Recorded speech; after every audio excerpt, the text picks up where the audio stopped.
presented by Mayank Recording Studio. DJ Amit Tiwari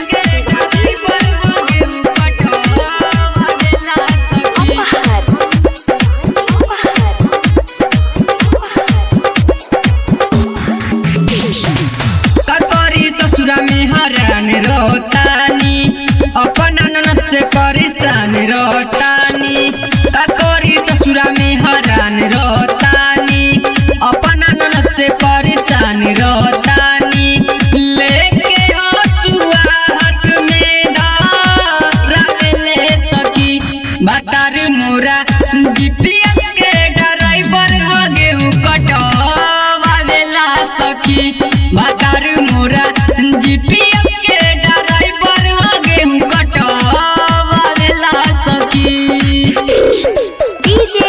Amit Tiwari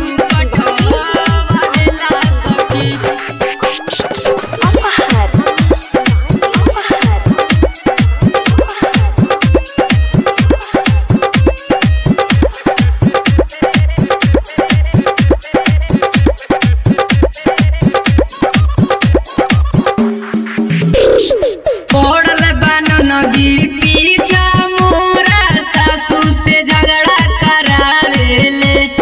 जोहिया से गोइने सोइया कतर अपना में नहीं लगावेले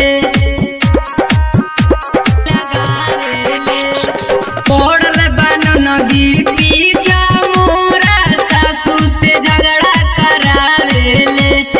जोहिया से गोइने सोइया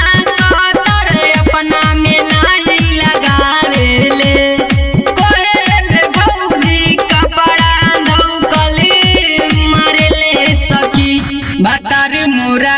जीपीएस के ड्राइवर हो गेहूं कटवावेला सखी बतार मोरा जीपीएस के ड्राइवर हो गेहूं कटवावेला सखी DJ Amit Tiwari बतार मोरा जीपीएस के ड्राइवर हो गेहूं कटवावेला